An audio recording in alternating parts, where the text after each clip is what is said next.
You know, Alex, I spent 3 hours yesterday evening scrubbing a piece of 6061 like I was trying to find buried treasure under the surface. My shoulders are still barking at me. Let me guess.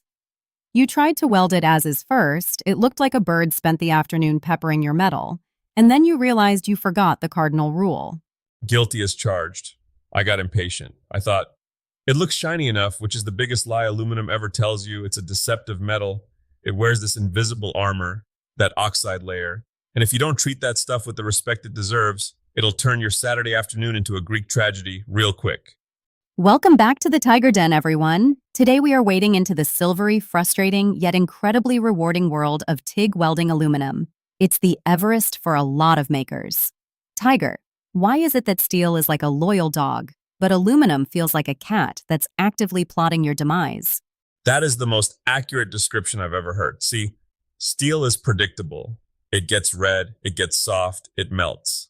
Aluminum doesn't give you the courtesy of a color change. It stays silver, stays silver, stays silver. And then suddenly the floor falls out and you've got a hole the size of a nickel where your joint used to be.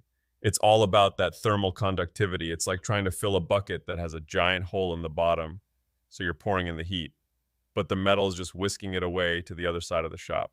And we have to talk about that invisible armor you mentioned. Most people see silver and think clean, but the science says otherwise, right? Exactly. That oxide layer is the ultimate gatekeeper. It's wild. The aluminum itself melts at about 1200 degrees Fahrenheit, but that skin of oxide on top, it doesn't even flinch until you hit 3700 degrees. Wait, so the skin is 3 times tougher than the meat? Every bit of it. If you don't scrub it off, you're basically trying to melt ice inside a ceramic bowl without breaking the bowl. You'll have a puddle of molten aluminum trapped under a solid skin. You go to poke it with your filler rod, and it just sags and craters. It's why you need a dedicated stainless steel brush. I have one with aluminum only sharpied on the handle in giant letters, because if even a microscopic speck of carbon steel from a previous job gets in there, the weld will look like it has the measles. So you scrub it, you're sweating, you're ready. But then there's the machine side. We can't just use the same settings we use for the garden gate we fixed last week, can we? Not unless you want a very expensive paperweight. For aluminum, it's all about the AC, alternating current. I remember the first time I saw someone adjust AC balance, and I thought they were tuning a radio. Explain what that's actually doing to the metal. It's a tug of war, really. Half the time, the electricity is flowing from the tungsten to the work. That's the electrode negative part. And that's what does the heavy lifting of melting the base metal.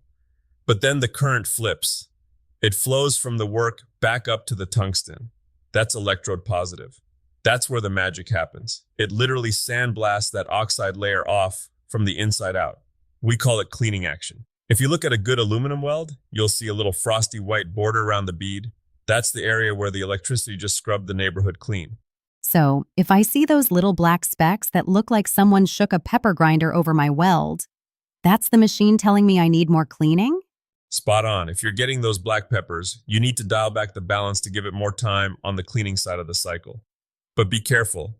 If you go too far, you'll start melting your tungsten into a big old ball, and you'll lose that precision arc. It's a balancing act, hence the name. Speaking of the tungsten, I've seen two schools of thought. Some guys say you need to grind it to a point like a pencil. Others say it needs to be a perfect ball on the end. Where's the den sitting on this one? Well, the old school transformers used to require a bald tip, but with modern inverter machines, I like a slight truncation. Grind it to a point, then just barely knock the tip off so it's flat. As you weld on AC, it'll naturally form a tiny dome. If you have a giant wobbling ball of molten tungsten on the end of your torch, your arc is going to wander around like a tourist without a map. You want that arc focused. Okay, let's talk about the actual act. You're at the bench, you've got your hood down, you hit the pedal. Aluminum just behaves differently under the torch, doesn't it? It's not like steel where you can see the puddle slowly forming. It's all in the shiny dot. You have to wait. If you add filler, the second you see a glimmer, you're asking for trouble. You wait for that surface to break, and suddenly it looks like a tiny pool of liquid mercury. That's your green light. But here's the kicker. Aluminum is a heat hog. You need a ton of amperage to get that puddle started, maybe 150 amps for an 1/8 inch plate. But once that plate gets up to temp, it's like a runaway train. If you stay at 150 amps, the whole thing will just fall through onto your boots. So you're saying your foot is doing a lot of work on that pedal. It's like playing the drums. You floor it to get the puddle moving, and then as you move down the joint, you're slowly backing off, feathering the throttle. If you don't, the heat builds up so fast that the end of your weld will be 3 times wider than the start. I actually use copper heat sinks sometimes, big blocks of copper clamped behind the joint, just to suck some of that extra thermal energy away so I don't lose control. I've heard you talk about pumping the rod too. It's not a slow, steady feed like stainless, right? No, it's more of a rhythmic dab and move.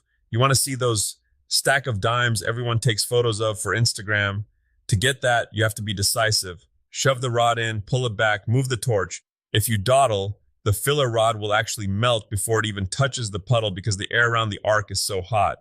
Then you end up with a big ball of filler stuck to the side of your joint, and you're back to grinding. I've seen your grinding bucket of shame, Tiger. It's pretty full. It's a heavy bucket, Alex, but that's how you learn the rhythm. Let's talk about gas. I've seen people try to use their MIG gas, that argon CO2 mix, on aluminum TIG. That's a one-way ticket to a disaster. Oh, I made that mistake once in my early days. The arc looked like a lightning storm, and the metal turned black immediately. It's 100% pure argon, or nothing. Or if you're doing something really thick, like a cylinder head or a heavy boat hull, you might mix in some helium. Helium is like adding a turbocharger to your torch. It makes the arc much hotter. But for 90% of us, straight argon is the ticket. And don't get greedy with the flow. If you crank it up to 30 or 40 CFH thinking more is better, you'll create turbulence. That turbulence pulls in outside air, and suddenly you've got porosity, tiny little bubbles in your weld that look like Swiss cheese. I've seen those clear glass cups, the gas savers. Are those just for the cool factor, or do they actually help? They're worth every penny. Aluminum is incredibly sensitive to contamination. Those gas saver kits use a mesh screen called a gas lens that straightens the flow out. Instead of the gas coming out like a chaotic garden hose, it comes out in a smooth, column-like laminar flow. It gives you much better coverage, which means you can stick your tungsten out a bit further to see what you're doing in tight corners. Let's address the big what if. What if you're doing everything right, the gas is pure, the metal is scrubbed, and you still get those tiny bubbles? Porosity is the bane of the aluminum welder's existence. Moisture, that's the silent killer. Aluminum is porous on a microscopic level.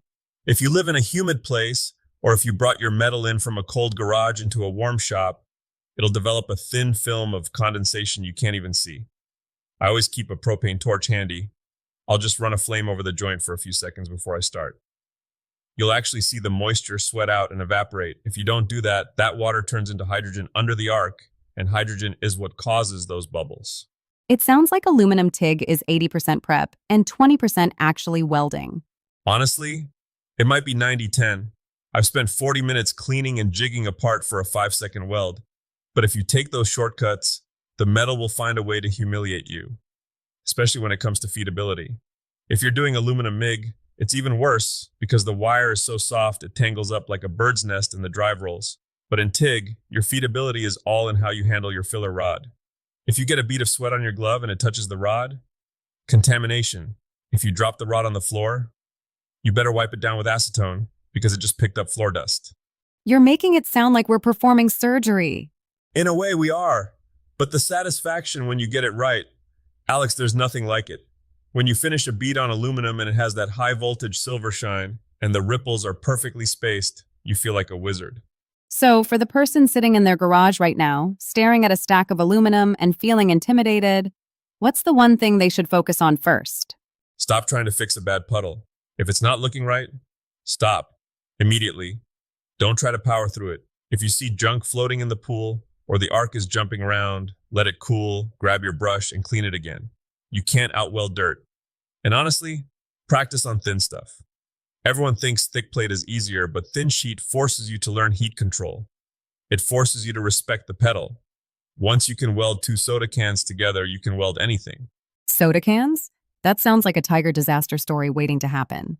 Oh, I've got a trash can full of melted aluminum puddles that used to be soda cans. I think I single-handedly kept the local recycling center in business for a year while I was learning. But that's the beauty of it. You're not just joining metal, you're learning to speak its language. Aluminum is just a little louder and more opinionated than steel. Well, I think I'm ready to go scrub some metal until it's bright enough to see my reflection in it. That's the spirit. Just remember, stainless brush for the oxide, pure argon for the shield, and your foot for the soul. Foot for the soul. I like that. Thanks for joining us in the Tiger Den. Go make something, go break something, but most importantly, clean your metal. See you in the shop.